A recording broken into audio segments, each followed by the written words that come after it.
Well, now this is in a bit of a different position. I did a motor test without recording it because I wanted to make sure that it would work. And you can see with all these little tire tracks running around all over the place that the mech can steer and move. It's just a problem I started to face was that the entire mech started listing to the left side, and the auger and stuff was starting to hit the ground and causing a lot of friction, and so it couldn't move backwards. And I also need to put a brace on that steering linear actuator mount, because that post right there started to bend upwards and wouldn't be steering the wheel very well. So what I'm going to do in this video is put some training wheels on this post like I did when before Marduk had his fancy rotating torso. Now here is a part of the old motor post thingamajig. You can see there was just a single hole, and how the wheel wiggled around over time and slowly made the hole bigger and made the wheels less effective. Now what I'm going to be doing is adding a bit of extra support on the back of this post. That way it provides more support along this axle and hopefully leads to some less wobble. I'm going to start by drilling some slightly smaller than 1/4 inch holes, probably about 7/32 of an inch in diameter, because I'm going to be using some 1/4 inch machine screws to mount it on there, because I think I've run out of normal wood screws, and these 1/4 inch machine screws would give a lot better support. So let's start drilling.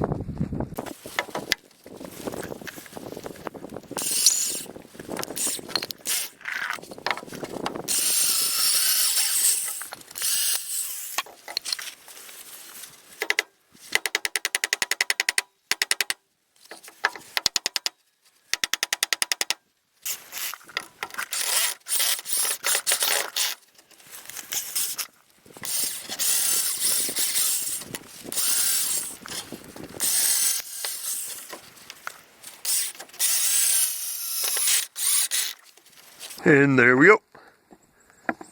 2 machine screws on there, nice and tight.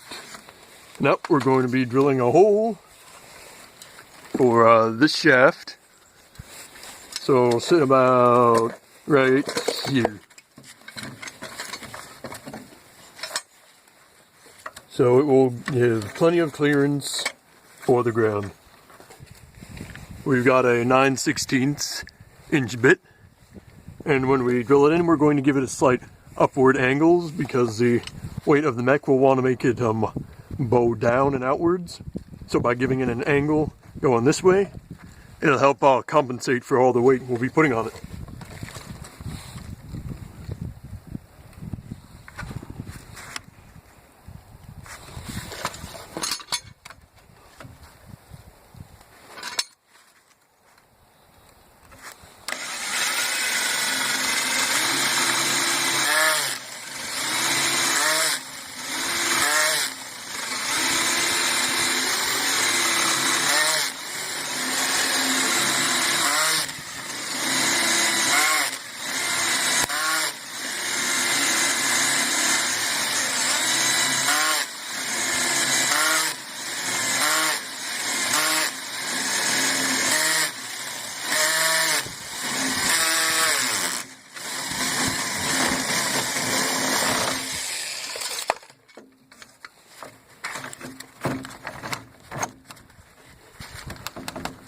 There we go.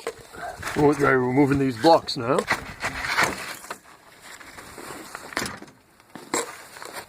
And the last thing we'll do is just put this screw on right here to help keep the wheel from slipping off the mount too much. It looks like we're going to be getting some more ground clearance with this in the auger. I might actually end up cutting off some of the auger, I don't know. I've at least detach this auger to an extent so it shouldn't drag so much, but we'll have to wait and see. And it might be a good idea to put a wheel under that side. I haven't run into any issues of it leaning down and dragging unlike this side, but it may be advisable to do. So now we're going to move on to putting a cross brace on this bit.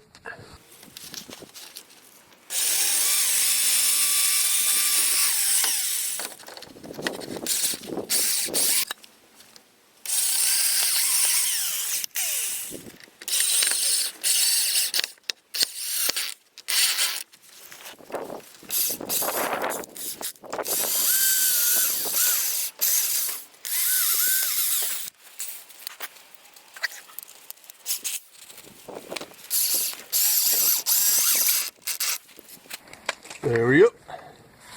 That ought to do it. Now that it's all set, let's see how it works. We'll flip the switch to make them turn to the right.